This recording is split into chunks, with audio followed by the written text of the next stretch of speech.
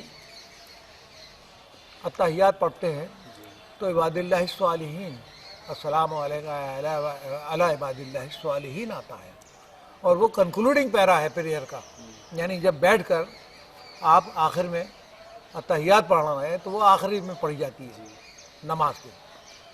تو اتحیات اللہ والصلوات والطیبات والسلام علیکم ایھا النبی وعلی عباد اللہ الصالحین، جو سلام رسول صلی اللہ علیہ وسلم کو، یہاں کوئی توحید میں کوئی فرق نہیں آ رہا ہے. توحید تو نماز تو اللہ ہی کی ہو رہی ہے، لیکن ذکر اگر کیا جاتا ہے تو ذکر میں عباد اللہ الصالحین کا ذکر بھی ہے، اس کے بغیر نماز کمپلیٹ نہیں ہے. کہاں یہاں پر شرک ہو رہا ہے، کہاں یہاں بدعت ہو رہی ہے، کہاں ہم ان کو اللہ کی جگہ پہ تسلیم کر رہے ہیں. جو آپ نیا انٹرپریٹیشن لا رہے ہیں، کوشش کرتے ہیں. ہمارے یہاں ایک صوفی اسکول آف تھاٹ جو ہے وہ ان سب باتوں کو تسلیم کرتا ہے اور اس طریقے پر زندگی گزارتا ہے اور اسی پر اپنے فالوورز کو لاتا ہے. ایک دوسرا اسکول آف پیدا ہو گیا ہے، اسکول آف تھاٹ، جو کہتا ہے بس صرف خدا ہی خدا ہے، باقی کچھ نہیں ہے، اور اس کے علاوہ جو کچھ بھی ہے وہ سب ڈسکریجیبل ہے. تو وہ کٹر پنتھی اسکول آف تھاٹ ہے، وہ اس طریقے پر سوچتے ہیں. یہ انٹرپریٹیشن ہے توحید کا. ہمارے یہاں منہ میرے طرف کعبہ شریف کے سبھی کرتے ہیں، اتحیات سبھی پڑھتے ہیں. کیسی توحید ہے؟ کہاں ہماری تو توحید جس اسکول کو ہم فالو کرتے ہیں تو ہماری تو توحید مجروح نہیں ہو رہی. درگاہوں پر بھی ہم جاتے ہیں، فاتحہ کا طریقہ ہی جو دیکھ لیجیے، 3 مرتبہ قل هو اللہ احد پڑھتے ہیں. جیسے آپ گورنر کے پاس جائیں ملنے کے لیے اور اسے 3 مرتبہ کہیں کہ آپ کچھ نہیں ہیں، پریزیڈنٹ آف انڈیا سب کچھ ہیں، پھر آپ اپنی درخواست پیش کریں تو وہ چپراسی کو بلا کہے گا انہیں پریزیڈنٹ آف انڈیا کے پاس لے جاؤ، میں نہیں سنتا ان کی. یہاں پر یہ نہیں ہوتا ہے. یہاں پر تو جب توحید بیان ہوتی ہے، قل هو اللہ فاتحہ میں پڑھی جاتی ہے 3 بار، تو صاحب مزار جو الگ انڈیویجول پرسنالٹی نہیں ہے وہ اس کو تسلیم کرتے ہیں، خوش ہوتی ہے روح ان کی، کیونکہ وہ پارٹ اینڈ پارسل ہے، الگ نہیں ہے کوئی. تو وہ دعا قبول ہوتی ہے، اللہ سے وہ دعا فرماتی ہیں ان کی روحیں. ہمارے یہاں یہ بھی ایک تسلیم ہے، اور اس پہ کتاب الروح ہے، بہت تفصیل کے ساتھ موٹی کی ضخیم کتاب ہے، آپ پڑھیں تو دیکھیں گے. تو اس میں روح جو ہے وہ باقی رہتی ہے. پیریشیبل جو ہے وہ باڈی ہے فزیکل، روح جو ہے وہ اللہ کا جز ہے، نور اللہ کی طرف سے آیا ہے. سب میں ہر زیرو، چاہے وہ انسان ہو، چاہے وہ جانور ہو، چاہے وہ کسی مذہب کا ہو. میرے دادا صاحب رحمۃ اللہ علیہ نے میرے بچپن میں مجھے بتایا، کئی دن کہا تو کون ہے؟ یہ ہوں. بھائی تو کیا ہے؟ کتا ہے، بلی ہے، کیا ہے؟ میں نے کہا انسان ہوں. کہنے لگے نہیں انسان نہیں، انسان ہو جائے گا تو کامل ہو جائے گا. تو ابھی آدمی ہے، آدمیوں میں پیدا ہوا ہے تو آدمی ہے.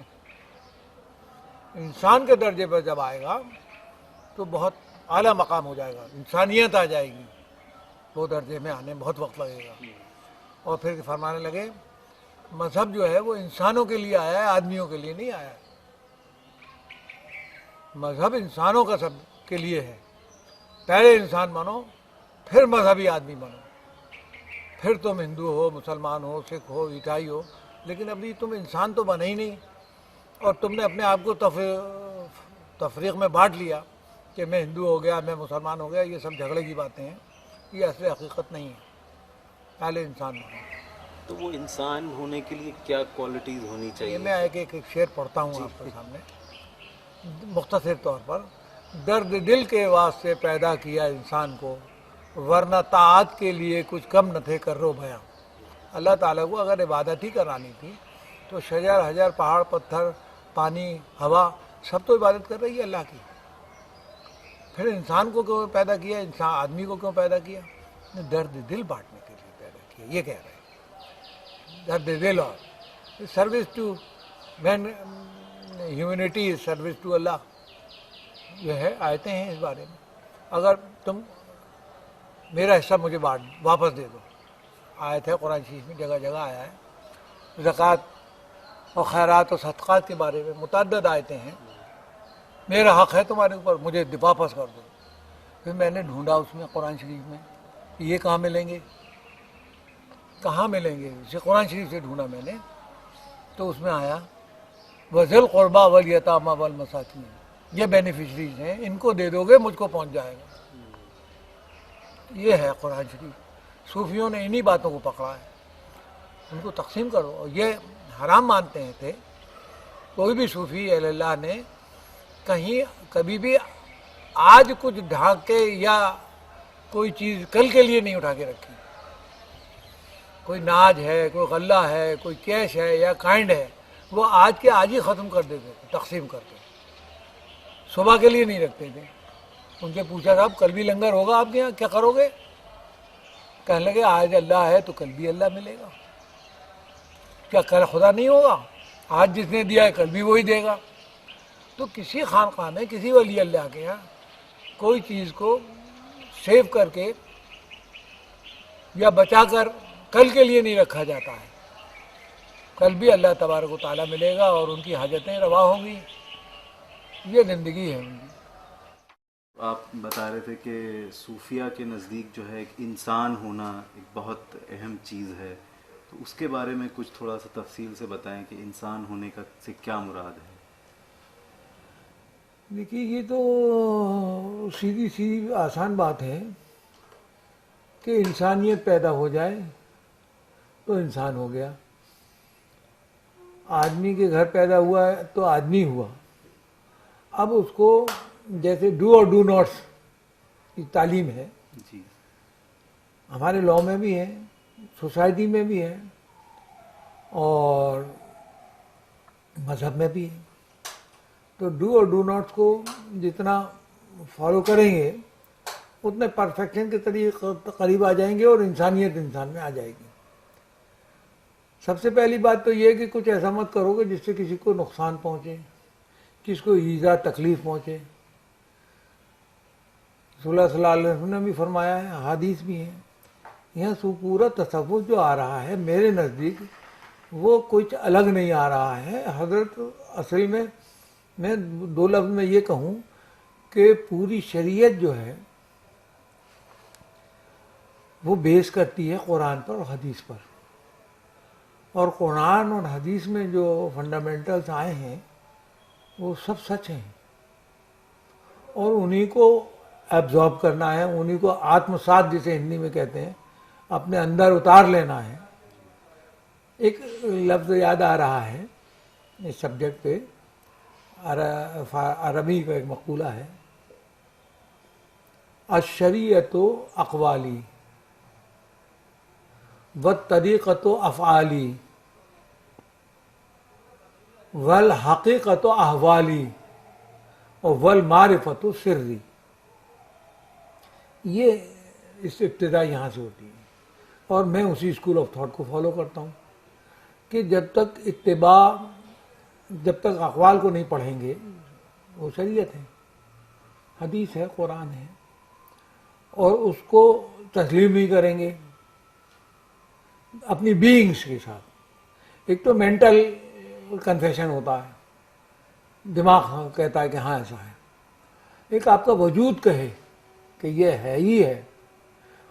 تو یہ جب سفر ہوگا ایجوکیشن کا اس لائن پہ تو سیئنگس جو ہیں، قرآن ہے، احادیث ہیں، شریعت ہے، وہ آ رہا ہے سارا کا سارا.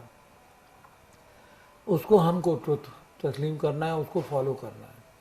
جب اس کو فالو کریں گے، پڑھیں گے ان اقوال کو، پھر عمل کریں گے تو افعال میں آ جائیں گے، ایکٹ آن ہوں گے، طریقت میں داخل ہو گیا. یہاں سے آپ کا درجہ دوسرا شروع ہو گیا. وہ آپ نے ایکٹ آن شروع کیا ہے، عمل کرنا شروع کیا. پھر عمل کرتے کرتے وہ چیز آپ کی حالت ہو گئی، احوالی وہ طریقۃ احوالی.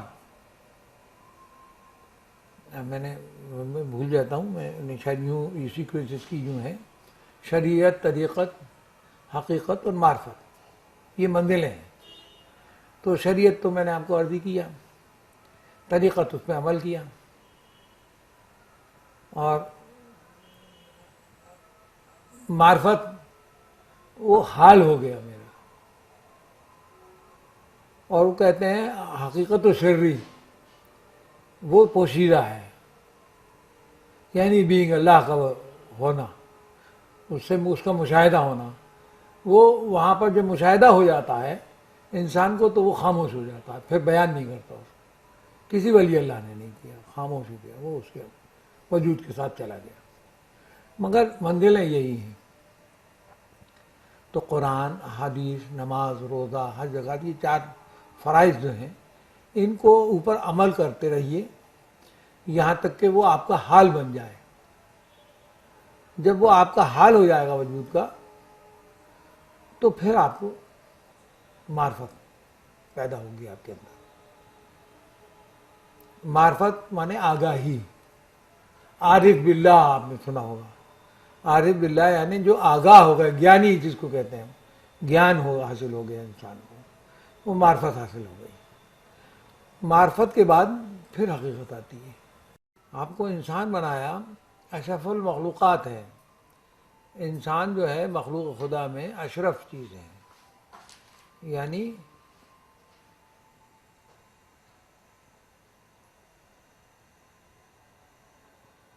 نیک.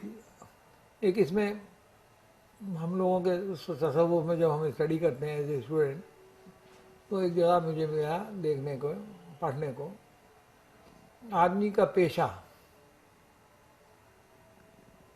شریف ہوتا ہے، اور وہ جتنے اعلیٰ پیشے پہ پہنچتا جائے گا اس کی شرافت بلند ہوتی جائے گی. اشرف ہو گیا وہ. آپ کام کر رہے ہیں کچھ ایک امپورٹنٹ اہم کام کر رہے ہیں تو ایک شرف حاصل ہو گیا آپ کو، ایک بلندی ہے. تو پیشے سے شرافت ہوتی ہے انسان کی. ایسی سوسائٹی میں بھی ایسے ہی بانٹا ہوا ہے. اور فقراء اہل اللہ کہتے ہیں کہ پیشہ حبیب اللہ ہے. آپ کوئی بھی کام کر رہے ہیں وہ اللہ کے آپ دوست ہیں، کام کر رہے ہیں، آپ بیکار نہیں بیٹھے. تو بہت ساری باتیں ہیں، مگر یہ انسان ہونا انسانیت کے درس ہیں. اور اب تو میں یہ محسوس کرتا ہوں میرے کنٹری میں بھی، اور یونیورسل لا جو آ رہا ہے وہ بھی، اور یونائٹڈ نیشنز کے جو لا آ رہے ہیں، اور جہاں پر کام کر رہے ہیں یہ لوگ قومیں سب مل کر، وہ ایسا لگ رہا ہے کہ سارے کے سارے صوفی مشن پہ ہی کام کر رہے ہیں. ڈو اور ڈو ناٹس، یہ غلط ہے، یہ صحیح ہے. یا آپ کو انسانوں کو قتل کرنے کا کیا معنی ہے، کیا مطلب ہے. یہی یہاں بھی آیا ہے، حدیث شریف بھی ہے. ہمارا انٹرپریٹیشن صوفیوں کا بھی یہی ہے کہ اگر آپ نے کسی ایک انوسینٹ آدمی کو قتل کر دیا تو آپ نے پوری انسانیت کو قتل کر دیا، پوری قوم کے آپ مجرم ہیں. تو ہر شخص کی اہمیت ہے، اور بے خوف جو لوگ کسی کا پارٹ اینڈ پارسل نہیں ہے کسی جھگڑے فساد کا، معصوم لوگ، انوسینٹ لوگوں کو آپ نے ایک آدمی کی جان لی تو آپ نے پورے انسانیت کی جان لے لی. یہ ہماری فلاسفی ہے، ہمارا اسکول آف تھاٹ ہے، صوفیوں کا اسکول آف تھاٹ ہے. تو یہی باتیں سب آ رہی ہیں، یونیورسل لا میں بھی آ رہی ہیں، اخلاقیات جسے کہتے ہیں. نیشنل لا میں بھی آ رہی ہیں، انٹرنیشنل لا میں بھی آ رہی ہیں. یہی اخلاقیات ہیں. اگر آپ اخلاق کو، لا کو صحیح فالو کر لیں تو آپ بیٹر انسان ہیں، آپ ایک انسان کے درجے میں آ گئے. آپ وحشی ہیں، انسان کا مخالف لفظ ہے وہ وحشی ہیں. جی. وحشی یعنی جانور ہیں، آپ کیٹلس ہیں. جان تو ہے آپ کے اندر لیکن آپ آدمیوں میں اور انسانوں میں نہیں ہیں، جانور ہیں. ایک لطیفہ یاد آ رہا ہے، میرے دادا پیر رحمۃ اللہ علیہ، حمید الدین شاہ صاحب رحمۃ اللہ علیہ، ایک دن کہنے لگے بھائی تو پڑھ کے کیا کرے گا. اسکول جاتا تھا، ان کی چائے وائے جلدی صبح صبح کر کے اور اسکول کے لیے بھاگتا تھا. کم عمری میں کیا کرے گا پڑھ لکھ کے، پوچھا مجھ سے. میں نے کہا صاحب پڑھ لکھ لوں گا تو کچھ روزگار کر لوں گا، پھر کیا ہوگا؟ پھر روزی روٹی کمانے لگوں گا۔ میں نے کہا پھر شادی ہو جائے گی۔ یہی پروگرام بچپن میں معلوم ہے سب کے لیے یہی ہوتا ہے۔ پھر کیا ہوگا؟ پھر صاحب بچے ہو جائیں گے۔ پھر کہنے لگے پھر کیا ہوگا؟ میں نے کہا پھر سب مرتے ہیں، میں بھی مر جاؤں گا۔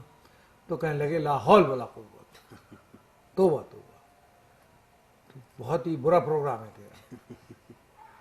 تو میں نے کہا یہ کیا برا پروگرام ہے، سبھی تو یہی کر رہے ہیں۔ تو فرمانے لگے کہ یہ پروگرام تو کتے بلی بھی کر رہے ہیں، جانور بھی یہی پروگرام میں لگے ہوئے ہیں۔ پیدا ہوتے ہیں، بھاگتے ہیں کچھ روزی روٹی کے لیے، کہیں سے تلاشتے ہیں، اور پھر اس کے بعد بچے پیدا کرتے ہیں، پھر اس کے بعد مر کے چلے جاتے ہیں۔ تو یہ تو کتے بلیوں والا پروگرام ہے۔ تو میں نے کہا پھر کیا ہوتا ہے؟ مجھے کچھ معلوم نہیں۔ کہنے لگے انسانوں والا کام کر۔ وہ کیا ہوتا ہے صاحب انسانوں والا کام؟ کسی اچھے مقصد کے لیے زندہ رہ اور اس مقصد کو حاصل کر، تو معلوم ہوگا کہ تو انسان ہے۔ مقصد اب وہ کیا ہوگا؟ کہنے لگے وہ اللہ بتا دے گا۔ تو اب اللہ نے بتا دیا، میں آج محسوس کرتا ہوں کہ میں یہ کام کر رہا ہوں، یہاں بیٹھا ہوا ہوں آپ کے بیچ۔ تو یہ تھنکنگ تھی اتنی سی عمر میں، جب میں اسکولس میں پرائمری لیول کا اسٹوڈنٹ ہوں، اس زمانے میں یہ انجیکشنز لگا دیے۔ تو سوچنا پڑتا ہے کہ بھئی یہ کیا کر رہے ہیں آپ، اور کہاں جا رہے ہیں آپ، اور کیسے آپ رہ رہے ہیں، اور کیا آپ بھی کتے بلی کی طرح مر کے چلے جائیں گے؟ تو یہ پروگرام تو پسند نہیں آیا مجھے، اور شاید کسی کو بھی نہیں آئے گا جو بھی سنیں گے۔ بھائی کچھ اچھا کریے، کوئی اچھے لیے رہیے۔ اب آج کل فزیکل ریس ہے، فزیکل چیزوں کے حصول سے انسان کا شرف ہوتا ہے، وہ بڑا ہے، وہ یوں ہے، وہ یوں ہے، وہ یہ کہا نہیں ہے۔ فلسفی یہاں بالکل دوسری ہے۔ میں نے ایک دن کہا، تو کہتا ہوں بچوں کو، انسانوں میں اعلیٰ آدمی یا صوفی سنتوں میں وہ لوگ زیادہ بلند پائے جاتے ہیں جن کے پاس کچھ نہیں ہے۔ جن کے پاس کچھ ہے وہ غریب ہیں، جن کے پاس کچھ نہیں ہے وہی امیر ہیں، ان کے پاس خدا ہے۔ خدا سے بڑی طاقت ہے کیا کسی کی؟ تو یہ جو سسٹم بنا ہے سوسائٹی میں کہ جس کے پاس کچھ ہے وہ زیادہ نوبل ہے، شریف ہے، اور جس کے پاس کچھ نہیں ہے وہ بیکار ہے، اس کی کوئی قدر منزلت نہیں ہے۔ یہاں یہ الٹا کہہ رہے ہیں۔ اس کی ایک مثال دی گئی ایسی سنگتوں میں مجھے ملی۔ بھائی جس کے پاس 4 روٹی ہیں وہ دنیا داری کے حساب سے 2 روٹی والے سے زیادہ بڑا ہے، لیکن ہمارے یہاں فقراء میں، تصوف میں، صوفیزم میں 2 روٹی والا 4 روٹی کے والے کے مقابلے میں زیادہ بڑا ہے۔ اور جس کے پاس ایک ہی ہے وہ 2 والے سے بھی بڑا ہے۔ اور جس کے پاس ایک تھی اور وہ کھانے جا رہا تھا اور کوئی بھوکا آ گیا، اس نے وہ اٹھا کے اس کو دے دی، وہ سب سے بڑا ہے۔ یہ فلسفی ہے اصل۔ اس طریقے سے زندگی گزارو۔ پر صوفیوں میں جو ایک طبقہ ہے وہ تو بڑے لوگوں کی باتیں ہیں، بہت بلند لوگوں کی۔ ہم جیسے آرڈینری لوگوں نے میں نے بچپن میں سوالات کیے، تو انہوں نے کہا صاحب کچھ اگر آ جائے تو اسے پھینک دیا جائے کیا کیا جائے؟ تو انہوں نے کہا نہیں، وہ بھی اللہ کی طرف سے آیا ہے، اگر آیا ہے تو یہ مت سمجھیے کہ وہ آپ کا اپنا ہے۔ آپ کی کسٹڈی میں کوئی چیز آئی ہے، آپ اس کو انکار مت کیجیے، اس کو تھرو آؤٹ نہیں کیجیے، کیونکہ وہ کفران نعمت کی کیٹیگری میں آ جائے گا۔ آپ کو اللہ تعالیٰ کوئی نعمت دے رہا ہے اور آپ اسے پھینک رہے ہیں، اس کو کک آف کر رہے ہیں، تو یہ ناقدری جو آپ کر رہیں گے اگر، تو یہ ناقدری بھی اللہ کی عنایت کی ناقدری ہوگی۔ تو مشائخین کا ایک الگ معاملہ ہے، ایک درجہ، وہاں تک تو نہیں پہنچے ابھی ہم داڑھی بیڑی لگا کے بنگا پگڑی پہن کے بیٹھے ہوئے ہیں، کچھ کرنا چاہ رہے ہیں۔ تو یہ مشائخین ہوئے، شیوخ ہوئے۔ یہ شیوخوں میں یہ روایت ہے کہ جو ملتا ہے اگر کچھ، لیکن ہمارا وہ مقصد حیات نہیں ہے، ہمارا آبجیکٹ نہیں ہے وہ۔ ہمارے سفر کے اندر اگر ہمیں سفر کر رہے ہیں ہم زندگی کا سفر آخر تک جائے گا، جب تک جان ہے سفر چلتا رہے گا. اس سفر میں کچھ اگر اللہ کی طرف سے آ جائے تو اس کا شکریہ ادا کیجیے اور اس کو اپنا وجود کے ساتھ اپنی چیز مل کے مت مانیے، کیونکہ یہاں پر تصرف جو ہے تصور جو ہے وہ ہے سب چیز مل کے اللہ کی ہے. ہم کسٹوڈین ہیں. میں نے میرے پیروں کو، میری بڑی بہن شہیدی تھی، جوان تھی، اور یہاں ایک مجلس میں والد صاحب پیر صاحب بیٹھے ہوئے تھے. وہ ایک روز پہلے بیمار ہو گئیں اور وہ وہاں ہاسپٹل سے یہ خبر آئی کہ ان کی ڈیتھ ہو گئی. بہت ہی ہر دل عزیز ہماری بہن تھی شاہدہ بیگم. میں نے کان میں جا کے ان سے کہا ایسا ایسا ہوا، تو انہوں نے آسانی سے آرام سے یہ کہا کہ ٹھیک ہے جاؤ لے آؤ میت. اور اس پروگرام میں کسی کو بتایا نہیں کیا ہوا. آج تک میں حیرت کرتا ہوں، اتنا گریٹ لو بہت لو کرتے تھے. میری ماں بھی، ہم سب لوگ، بہت ہی زبردست کیریکٹر تھا ان کا. شاہدہ بھی، ان کے بارے میں کلام ہے میری والدہ کا ان کی یاد میں. بہرحال تو وہ نہ روئے، نہ گڑ گڑائے، نہ آنکھ سے آنسو آیا. ہر وقت صابر اور شاکر کی زندگی گزاری. میں نے دیکھا ان کی ماں کا انتقال دیکھا، ان کے والد کا انتقال دیکھا. میں نے اپنے پیر صاحب کو کبھی روتے ہوئے نہیں دیکھا. شاید یہ تصور ان کے اندر پورا آتمسات ہو گیا تھا کہ صبر کرو، صبر کے ساتھ اللہ رہتا ہے. صبر کرو، وہ ان کے وجود کا حصہ تھا. اس لیے آہ کیا ہے اور واہ کیا ہے، اور آہ اور واہ سے بلند ہو گئے. میں اب محسوس کرتا ہوں، کچھ لوگ آتے ہیں کوئی مجھے ہار بھی پہنا دیتے ہیں، تو میں یہ نہیں محسوس کرتا اب آج کی تاریخ میں کہ میرا کوئی استقبال ہوا یا میری کوئی تعظیم ہوئی یا میرا، تو اللہ کی سیٹ پہ بیٹھا ہوا ہوں، یہاں کام کر رہا ہوں. لوگ ایک واقعہ یاد آتا ہے بچپن ہے، کئی واقعہ سے جہاں سے تعلیم شروع ہوئی. ایک دن میرے پیر و مرشد والد صاحب خواجہ ناظر نرانی رحمۃ اللہ علیہ اپنی مسند پر بیٹھے ہوئے تھے. میں بچپن میں کاموں کے لیے جاتا تھا ان کے کمرے میں. تو ان کے کمرے میں گیا میں، تو ایک شخص بیٹھے تھے فرشتہ صورت. ان کی بھویں اور پلکیں تک سب سفید تھیں، داڑھی پوری سفید تھی. میں نے ایسا خوبصورت حسین اور جوان وہ لمبا چوڑا جسیم آدمی نہیں دیکھا کوئی. تو میں جب وہاں گیا کمرے میں تو انہوں نے جب مجھے دیکھا تو ہونٹ اپنے انہوں نے میرے پیروں پہ رکھ دیے اور اس کو قدموں کے تلوؤں کو بوسا، میرے پیروں کو بوسا دیا. خیر مجھے محسوس ہوا کہ ہاں میں کچھ ہوں غالباً. وہ چلے گئے. میں چلنے پھرنے لگا تو پیر صاحب نے، میرے والد صاحب رحمۃ اللہ علیہ نے مجھے پکارا. میں قریب گیا، کہنے لگے جناب آپ کی کچھ چال ڈال میں فرق آ گیا. اور وہ حقیقت تھی. میرے بچپنے میں کم عمری میں اتنی بڑی تعلیم میرے اتنے بڑے بزرگ کی کرنا سے میرے اندر ایک کیفیت پیدا ہو گئی تھی بچپنے میں. اور میں فرق تھا تو پکڑ لیا انہوں نے، کچھ فرق آ گیا ہے. میں خاموش رہا. کہنے لگے کیوں آیا ہے، معلوم ہے تمہیں؟ پھر بھی میں خاموش رہا.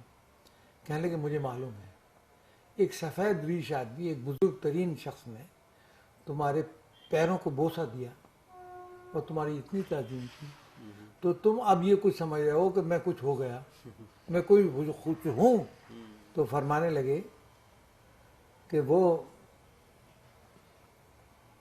بھائی اس میں کیا امتیاز ہے آپ کو حاصل ہے، اس درگاہ میں یہ مذہبی جگہوں کی چوکھٹوں کو بھی چومتے ہیں، تو وہ پتھر کیا اترائیں گے اپنے وجود پر؟ یہ تو خالق کی مرضی ہے کہ وہ ایک ہی کان کے پتھر نکلتے ہیں، کوئی مسجد میں لگتا ہے، کوئی مندر میں لگتا ہے، کوئی کسی چوکھٹ پہ لگتا ہے، تو وہ وہاں ہے، اس وجہ سے لوگ اس کا اعزاز کرتے ہیں. اور اسی کھان کا کوئی پتھر نکل کے ٹوائلٹ میں لگتا ہے، کوئی کہیں لگتا ہے، اس کا نام مقدر ہے. آپ کا امتیاز جب میں مانوں گا کہ جب آپ کے اندر کوئی نیک خصائل پیدا ہو جائیں، اس کی پھر قدر ہوگی.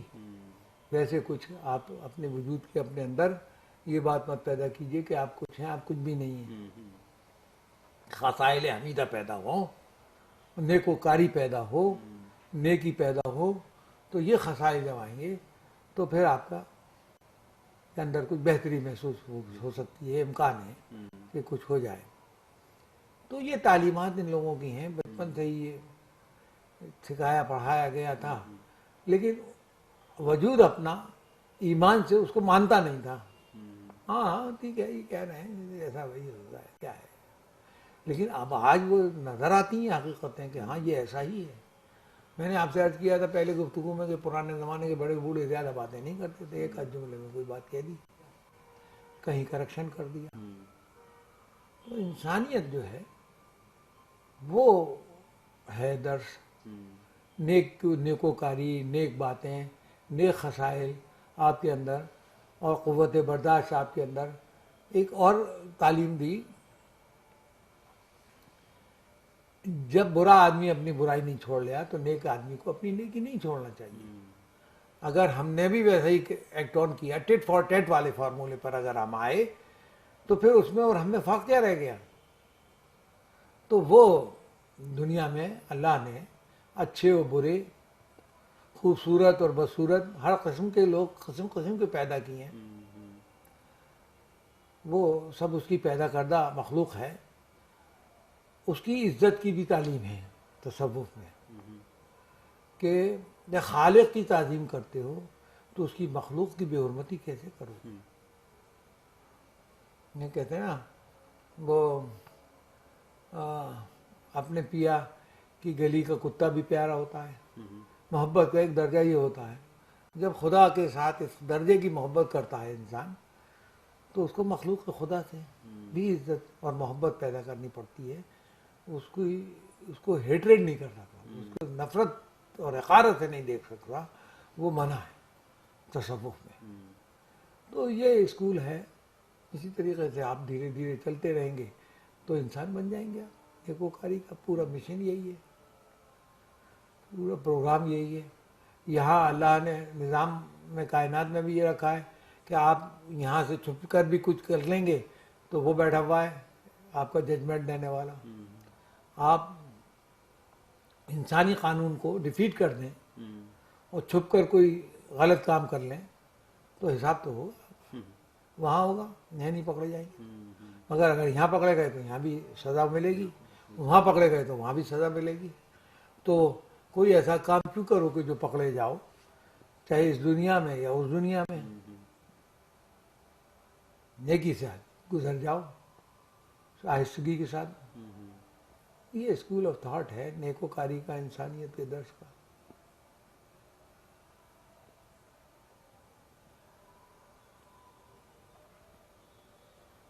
ایک یہ کہ تصوف کے پروسیس میں تخلیق کرنا، جیسے شاعرانہ تخلیق ہے، جیسے آپ کے والد صاحب شاعر بھی تھے، تو اس کا بھی کوئی رول ہے؟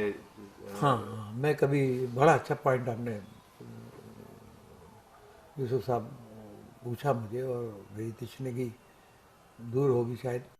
میں نے اب آپ دیکھیں تصوف میں سبھی جگہ درگاہیں ہیں، خانقاہیں ہیں، لوگ بیٹھے ہوئے ہیں، شجرے بھی لکھے ہوئے ہیں، پیروں کے وظائف بھی لکھے ہوئے ہیں، یہ بھی ہیں. میں نے مطالعہ جب کیا اور بہت ساری چیزیں مجھے ملی، مثال کے طور پہ ایک کیلیگرافی ان انڈیا ایک کتاب آئی امریکہ سے چھپ کے، اور وہ شاید بیگلی صاحب کی ہے. وہ خود تشریف لائے ہیں، کچھ کتبوں کو ڈھونڈتے پھر رہے تھے، جیسے آپ کچھ کام کر رہے ہیں وہ بھی کچھ کام کر رہے تھے. تو وہ کتبے انہیں یہاں مل گئے، میرے یہاں درگاہ شریف میں پڑے ہوئے ہیں. وہ بھی پوچھ رہے تھے، وہ بہت خوش ہوئے، اور بہت اچھا انہوں نے وہ اپنی کتاب دی. وہ کتاب پہ کیلیگرافی ایک بہت بڑا آرٹ ہے. آپ دیکھیں گے تاج محل پر بھی کتبے لگے ہوئے ہیں، قرآن شریف کی عبارتیں لکھی ہوئی ہیں، اشعار لکھے ہوئے ہیں. تو اس میں ایک فوٹو چھپا تھا جن کو ہندوستان میں نامور کیلیگرافر مانے جاتے تھے، خطاط جسے ہم کہتے ہیں، جی اور ان کا فوٹو شبیہ تھی، اس کے نیچے ان کا نام لکھا ہوا تھا، میاں میر عبداللہ مشکی قلم۔ اچھا ارے میں نے کہا یہ تو میرے یہاں میری فیملی میں سے ریلیٹڈ ہے یہ نام۔ آپ دیکھیں گے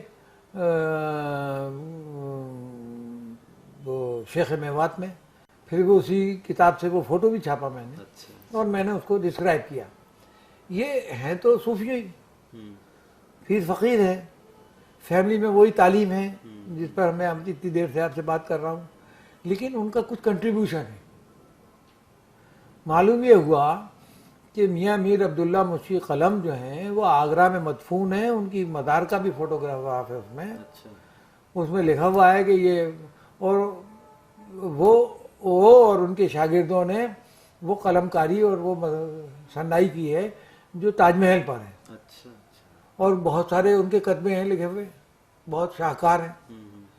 تو مجھے یہ معلوم ہوا کہ یہ میاں عبداللہ مشکی قلم ایک نام آتا ہے میرے یہاں شجروں میں، نام پڑھ کے آگے چل گیا، بھائی یہ ہوئے یہ ہوئے، وہ ان کا سیرہ بھی چھپا ہوا ہے۔ وہ ہمارے صوفیز میں فضل اللہ شاہ صاحب کنچن مراد آبادی کے مرید تھے، اچھا اور فضل اللہ شاہ صاحب کنچن مراد آبادی بندگی شاہ نظام نارنولی کے مرید تھے، اچھا اچھا اور بندگی شاہ نظام نارنولی شاہ خانون رحمۃ اللہ کے خلیفہ تھے۔ جی تو میرا انٹرسٹ کا نام تھا، میرے مطالعے میں بھی تھا، یہ نہیں ملا اس میں۔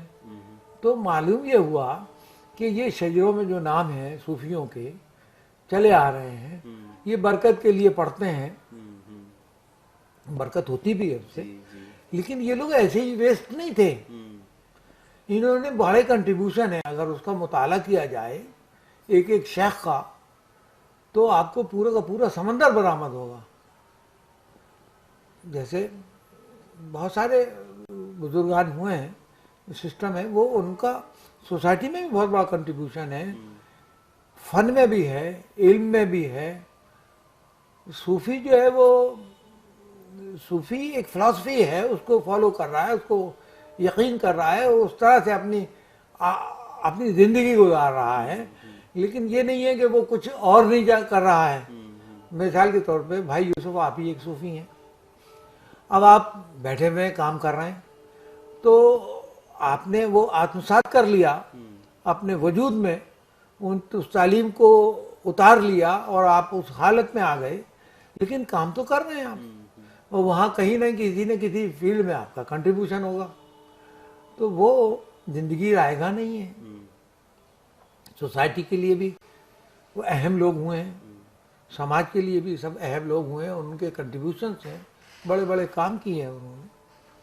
حضرت امیر خسرو کو دیکھیے آپ، کام کیا ہے انہوں نے، کیا شخصیت گزری ہے ان کی، کہ جب تلوار کی دھار کے اوپر ایک دوسرے کو کاٹ کے کنگڈم بنا رہے ہیں اور تھروپ بنا رہے ہیں اور منسٹری فارم کر رہے ہیں، تو کوئی منسٹری ان کے بغیر کمپلیٹ نہیں ہوئی کسی رولر کی۔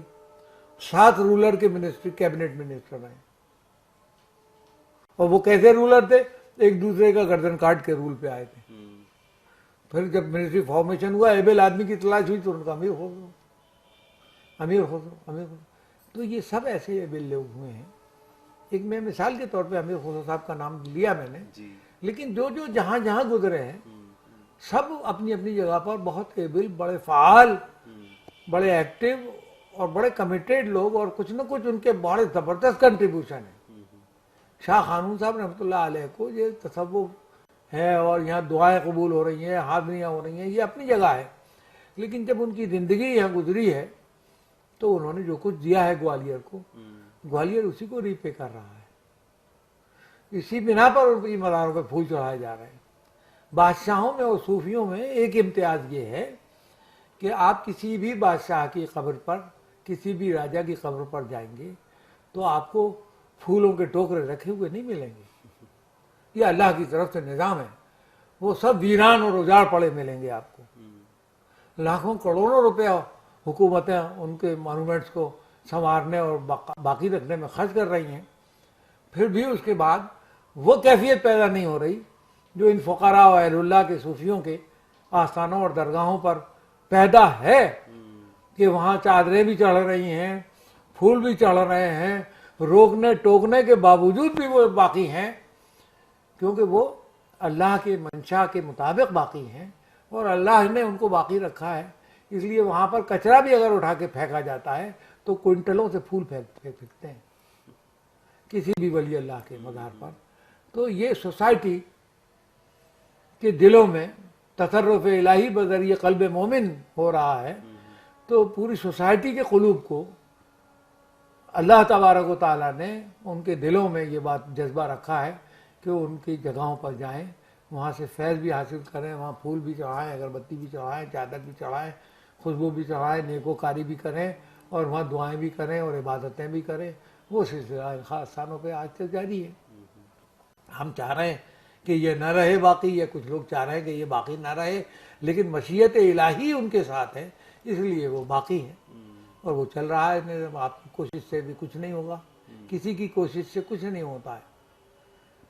کوئی بھی بادشاہوں کے اجاڑ گئے, بڑے بڑے رولرز کے اجاڑ پڑے ہوئے ہیں. آپ دلی میں رہتے ہیں, آپ دلی میں جا کے دیکھیں, وہاں قطب مینار کی چاروں طرف چلے جائیے, کتنے بڑے مقبرے ہیں, وہ چبوترے بنے ہوئے بڑے بڑے رولرز کے, ویران, سوکھے ہوئے پتے, گندگیاں, باوجود لاکھوں روپے خرچ کرنے کے.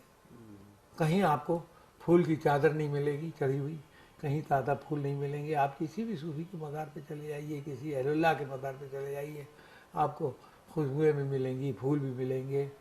لوگوں کے قلوب سے, دل سے وہ اس کا اعزاز کر رہے ہیں اور اس کا استقبال کر رہے ہیں. یہ کیا ہے؟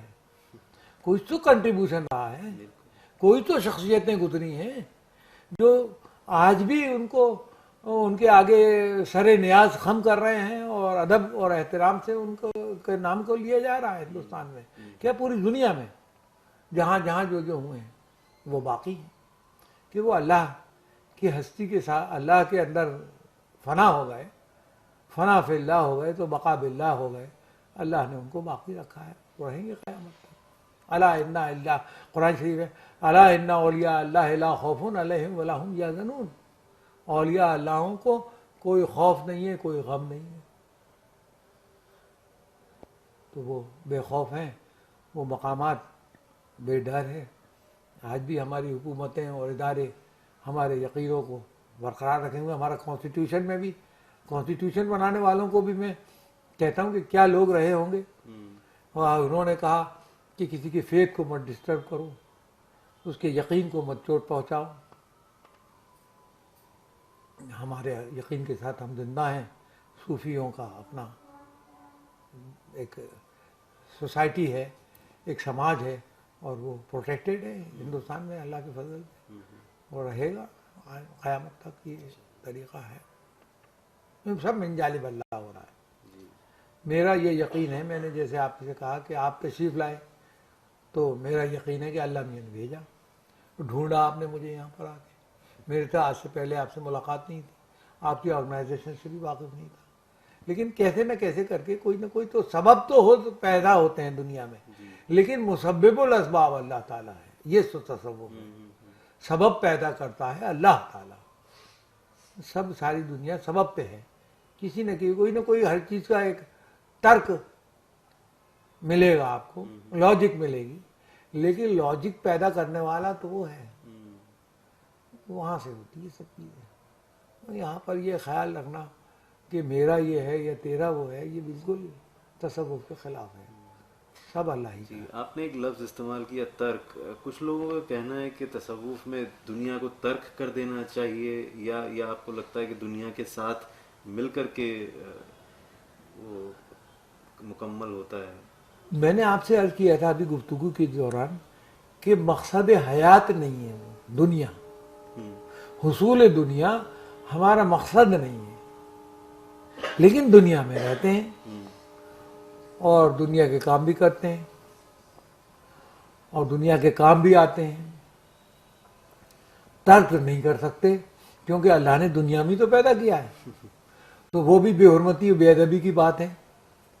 وہ ایک اعلیٰ درجہ الگ ہے کہ جب وہ تعلیم کا ایک چیپٹر ہے, جب انجیکشن بیمار کو دیا جا رہا ہے وہاں پر, جب یہ کہا جا رہا ہے کہ ترک دنیا کرو, تو جو دنیا میں بہت زیادہ پڑ گیا ہے، بیلنس نہیں ہے. بیلنس آپ کے وجود میں چاہیے. بیلنس نہیں ہے، آپ دنیا کی طرف بھاگتے چلے جا رہے ہیں اور اپنی بینگ کو آپ نے کرش کر رہے ہیں، نقصان ہو رہا ہے آپ کے وجود کو. تو اتنا مت بھاگیے کہ آپ کا وجود خطرے میں آ جائے. وہاں پر یہ کہا جا رہا ہے کہ دنیا کو ترک کرو. مطلب یہ نہیں ہے یہاں پر تارک دنیا ہونے سے کہ دنیا کو ہی چھوڑ کے چلے جاؤ، وہ تو آپ رہو گے دنیا میں ہی. یہ ہے، دنیا کے اندر ہی رہیں گے. تارک دنیا کا انجیکشن وہاں لگایا جا رہا ہے جب دنیا کی طلب زیادہ ہے. میں ایک بات اس کو آسانی کے لیے کہتا ہوں، آپ کو سمجھانے کے لیے اس پوائنٹ کو اور آسان کروں. زندگی ہر بینگ کی دو چیزوں پر ہے، ایک جسم ہے، دوسرا روح ہے. جب کسی کی ڈیتھ ہو جاتی ہے تو میں ڈاکٹر صاحب سے پوچھنا چاہتا ہوں کہ ڈاکٹر صاحب بتائیے کیا چیز کم ہو گئی؟ آنکھ کی جگہ آنکھ ہے، ناک کی جگہ ناک ہے، پورے پارٹس اینڈ پارٹل سب کچھ تو موجود ہے، پھر آپ نے اس کو ڈیڈ ڈکلیئر کر دیا. کیا چیز کم ہو گئی اس میں؟ پرفیکٹ بینگ ہے. وہ کہہ گئے نہیں جی یہ تو بس اب مر گیا، اس کی سانس بند ہو گئی، ہارٹ بند ہو گیا، یہ ہو گیا، وہ ہو گیا، وہ ہو گیا. تو یہ ایسا کیوں ہوا؟ کیا چیز، ہارٹ اپنی جگہ موجود ہے، سانس کے سسٹم پورے اپنی جگہ موجود ہیں، کیا چیز کم ہو گئی جو یہ آپ نے ڈیڈ ڈکلیئر کر دیا؟ تو جب اس پر اسٹڈی کر کے آگے چلیں گے تو معلوم یہ ہوگا کہ روح چلی گئی، روح نکل گئی.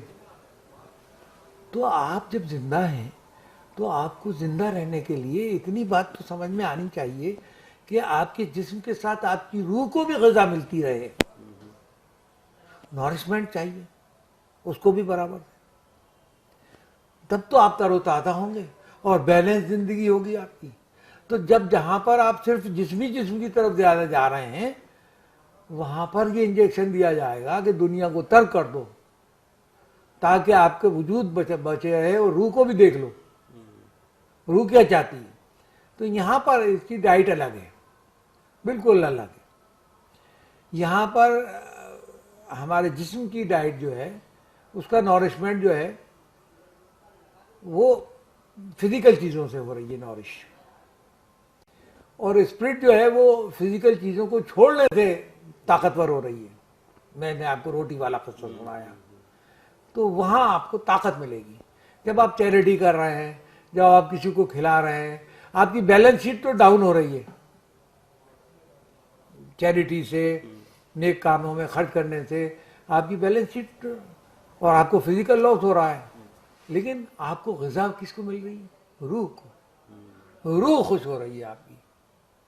تو یہاں یہ وہ پوائنٹ ہے کہ جہاں پر ترک کرنے سے اس کو غذا ملتی ہے، اس کو طاقت ملتی ہے. اور روح کی طاقت اتنی ہی ضروری ہے جتنی آپ کے جسم کی طاقت ہے. اگر آپ زندہ ہیں تو آپ کا وجود ہے کچھ تو وہاں آپ کو بیلنس کرنا ہے. وہاں یہ کہا جائے گا کہ بہت ترک کر دو دنیا کو، اپنے اندر سے، اپنے وجود سے. دنیا کو ترک کرنا نہیں ہے مقصد. یہاں پر آپ اپنے وجود کے اندر سے اس چیز کو ترک کریے، کم کریے تاکہ آپ کو روح کو غذا ملے. یہ ہے ڈیکوڈیشن اس کا. اس کا مطلب یہ نہیں ہے کہ جیسے جنگل میں جا کے رہنا یا وہ بھی ہو سکتا ہے. دیکھیے ہمیں جس اسکول آف تھاٹ کے آدمی ہیں، میرے دادا صاحب رحمۃ اللہ علیہ کا قول یاد آتا ہے مجھے بچپن میں نے کہیں سنا ان سے کہ بھائی جنگل میں جا کے رہنا کون سا مشکل اور مجاہدے کا کام ہے. جنگل میں تو جاؤ گے جب، اور جب کوئی نہیں ہوگا تو یا تو یاد خدا آئے گی یا خوف شیر آئے گا جانوروں سے. یہاں مشکل کام یہ ہے کہ آپ مخلوق خدا کے بیچ میں دنیا کے اندر رہیے اور یاد خدا سے غافل مت رہیے. یہ بڑا کام ہے، یہ بڑا مجاہدہ ہے. مجاہدہ جو آج کل جہاد لفظ آ رہا ہے، اس سے یہاں پر ہمارے تصوف میں مجاہدہ جو ہے پھر نفس ہے. اپنے نفس کے اندر کی سسٹمز کے سے ساتھ لڑو اور اپنے اندر کی خراب باتوں کو نکال کے پھینکو. تو اس بارے میں حدیث بھی ہے، قرآن بھی ہے اور دوسری سینکس بھی ہیں کہ اپنے نفس سے لڑنا بڑی لڑائی ہے، بڑا مجاہدہ ہے، اور وہ اس میں شہادت حاصل ہو جائے اگر اپنے آپ سے لڑتے لڑتے، تو وہ جہاد اکبر کیا اس آدمی نے. باقی یہ بیٹل فیلڈ میں جو جہاد کر رہے ہیں، لڑا رہے ہیں، یہ کر رہے ہیں، وہ کر رہے ہیں، وہ تو اجازت ہی نہیں ہے. پھر بھی اگر کہیں کسی مقصد کے لیے کام کر رہے ہیں آپ، یا اچھے آبجیکٹ کے لیے آپ کو اٹھانا پڑ رہا ہے، تو وہ جہاد اصغر کہلاتا ہے. جہاد اکبر جو ہے اب نفس، مجھے یاد نہیں آ رہا ہے، کچھ ایک شعر ہے، ایک ٹکڑا آ رہا ہے، بہرحال نفس امارہ کہلاتا ہے. آپ نے نفس امارہ کو مارا تو کچھ مارا، اور آپ نے کسی اور کو مار دیا تو کچھ نہیں آپ نے کام کیا، گناہ کا کام کیا. اپنے آپ سے لڑو، اپنے نفس سے لڑو، اپنے نفس کے اندر کی برائیاں نکال دو، اپنی تمام چیزوں کو جب ختم ہو، جب خدا بسے گا اس میں، جب خدا ملے گا وہاں پر، اپنے دل میں سے باقی چیزوں کو نکال دو.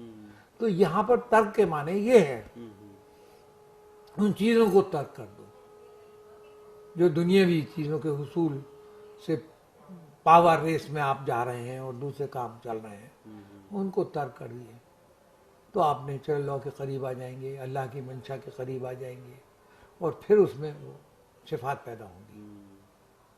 یہاں یہ مقصد ہے. ترک دنیا سے مطلب یہ نہیں ہے کہ جنگلوں میں چلے جاؤ اور راہبانہ زندگی اختیار کرو، تو وہاں وہ کوئی بڑا مجاہدہ نہیں ہے. وہاں تو ہمارے دادا پیر صاحب رحمۃ اللہ علیہ کے نزدیک وہاں جب جاؤ گے تو اس میں یاد خدائی آئے گی، نیچرل ہے. یا خوف ہے، جانوروں کا خوف ہوگا کہ کوئی آپ کو ایزا نہ پہنچا دے، نیچرل بات ہے. لیکن دنیا میں رہو اور دنیا کے بیچ میں رہو اور غافل یاد خدا سے نہ رہو، یہ بڑا مجاہدہ ہے. میں اس اسکول آف تھاٹ کو صوفیز کی مانتا ہوں.